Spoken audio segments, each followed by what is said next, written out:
আজকের রান্নাটা একদম আলাদা। রান্না করব আজকে ভুড়ি, তো একটু অন্যরকম পদ্ধতিতে। অনেকেই আবার নাক ছিটকাতে পারেন, কারণ অনেকের কাছে এটা গন্ধ লাগে, কেউ খেতে চায় না। আমার তো বেশ ভালোই লাগে। যাই হোক, এদিকে বাজার থেকে নিয়ে এসেছিল টাটকা ভুড়ি। আমি এখন ধুয়ে পরিষ্কার করে নেব। আর এটা কিন্তু হচ্ছে গন্ধ লাগে, আর সেরকমভাবে রান্না করব আমি যেন গন্ধ না হয়। তো যাই হোক, ফুটন্ত গরম পানি করে নিয়েছি, আর এই তো পরিষ্কার করা ভুড়িটা দিয়ে দিলাম। সাথে দিয়ে দিচ্ছি কয়েক টুকরো লেবু। আর এটা একদম ম্যাজিকের মতো কাজ করে, আপনারাও ট্রাই করে দেখতে পারেন। তো লেবু দেওয়া হয়ে গেলে হলুদ দিয়ে দিয়েছি একটু, আর এই তো জাল করে নিচ্ছি। বলক চলে এসেছে, দেখেন কিভাবে টকবগিয়ে উঠতেছে। আর এই তো বাগড়িয়ে গেছে। তো একটু জাল করার পর পানিটা ফেলে দিয়েছি। ঠান্ডা হয়ে গেলে এখন আমি এটা কেটে সুন্দর করে সাইজ করে নেব। যদিও হচ্ছে ফ্রেশ মোটার অংশটাই নিয়ে এসেছিল বাজার থেকে, বেশি ঝামেলা হয় নাই। অনেক ভুঁড়ি থাকে না যে পাতলা, তারপরে নাড়ি ভুঁড়ি থাকে। তো সেটা না এনে হচ্ছে সলিড একদম ফ্রেশটাই নিয়ে এসেছিল মোটাগুলো।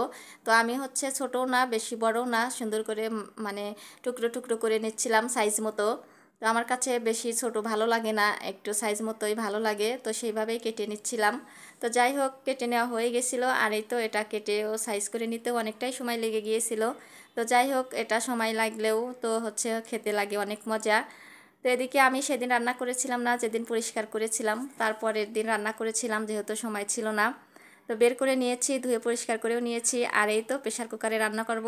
দিয়ে দিলাম তেল, হচ্ছে পেঁয়াজ কুচি, তেজপাতা, তারপরে দারুচিনি, এলাচ, লবঙ্গ, ওগুলো সব কিছুই দিয়ে দেবো এখন। এমনিতে হচ্ছে কড়াইয়ে এমনিভাবে দিলেও মজা লাগে, তো আমার সময় বাঁচাইতে আমি হচ্ছে এটা করতেছি, প্রেশার কুকারে দিয়ে দিচ্ছি। তাই ভাবলাম যে একটু মশলাটা কষিয়ে হচ্ছে একটু নাড়াচাড়া করেই হচ্ছে সিটিগুলো দিয়ে দেবো।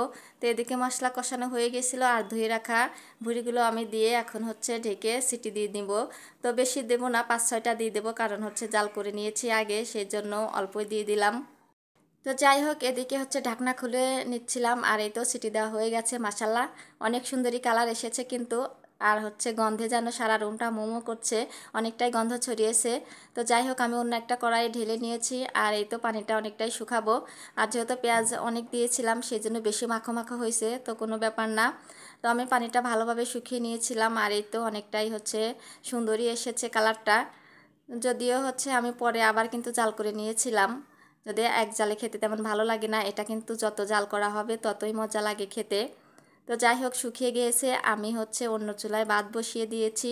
আর এটা যেহেতু শুক্রবারের ভিডিও ছিল, তো শুক্রবারে অনেক কিছুই রান্না করেছিলাম, তো সময়ের অভাবে ভয়েস দিতে পারি নাই।